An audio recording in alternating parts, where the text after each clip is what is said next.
Alright, what's up friends? Today I'm watching Guardians of the Galaxy Volume 3. I'm gonna head into the theater right now. I'm very excited. I hear a lot of good things with this one, so I'll be doing my out of the theater reaction to it. I will be doing, oh, it's pretty windy, sorry. I will be doing this one as a spoiler one, so if you don't want to hear spoilers, don't watch this video. Go watch the movie first and then come back and watch it if you want to. I'm gonna head into the theater right now, and I'll be out again, and I'll be doing my out of the theater reaction.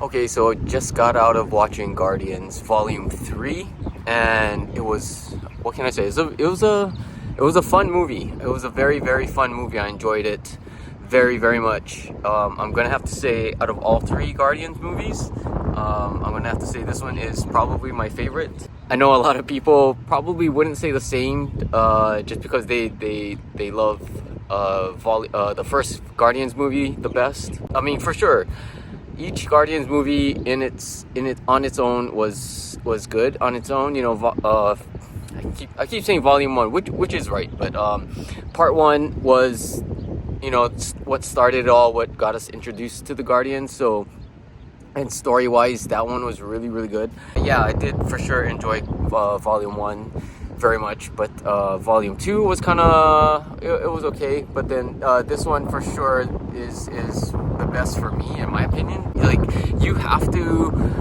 watch everything that leads up to this. So if you're coming into this cold, meaning that this is going to be your first introduction to the Guardians movie, I would say probably, you know, don't do it.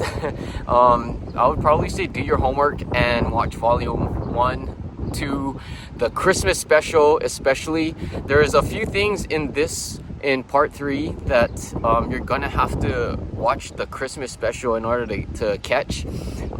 Which, oh, I forgot to say that this is spoiler, so I'm going to talk spoilers. But, you know, they do mention Mantis as being Quill's sister. Oh, Cosmo. So you're going to be a little unfamiliar with Cosmo if you haven't seen the Christmas special. But, I mean, I'm sure if you've seen Part 1, Cosmo's in there for like a short second. But if you didn't watch the Christmas special, Cosmo makes an appearance, and you understand a little bit more because they explain Cosmo's telekinesis powers, and Cosmo talks, of course. I'm sure you know by now, but if you haven't seen it, yeah, Cosmo is a talking dog with telekinetic powers, so she can move things with her mind, and she has that power. So yeah, but overall, this one was really good, really fun. It's an emotional roller coaster for sure, because they tug on your heartstrings like every like 10-20 minutes, and then they throw in like funny stuff here to kind of lighten the mood, and then it's like back up here, and then it's like this for sure. Emotional roller coaster. I cried like a few times. I'm not gonna lie, I cried a few times during the movie. This one really goes heavily into Rocket's backstory, so you understand where he's coming from and the friends that he's lost along the way, and you kind of understand why. Oh shit, I'm gonna cry. You kind of understand why, more so, like, he fights so hard for his team of Guardians, because that's his family. And that's the other thing too with this one. The underlying tones for this one has to be, well, from what I caught, is gonna be like the friendship aspect, family, and the people you've lost, and, you know, just kind of the mental health aspect of it too. This having to do with like past traumas. Every character in this movie has their own you know, past trauma that they're dealing with. I think the important thing I think James Gunn was trying to get across was understanding who people are, and not expecting them to be a version of what you want them to be, and just accepting them for how they are, who they are, and the way they are. Understanding yourself and understanding other people, understanding your own traumas and where you come from, understanding where other people's traumas and where that's coming from really plays a big part in this one, I've noticed. So there's a lot of different layers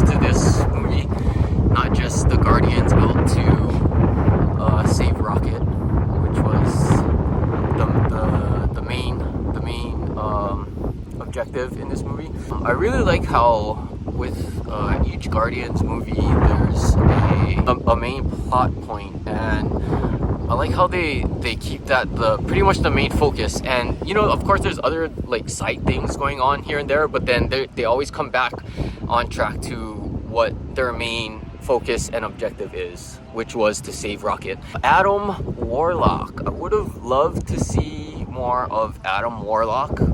I felt like they kind of did his character kind of dirty in this movie. I mean, he was a pretty cool character. I don't know much of anything from Adam Warlock coming into this movie, other than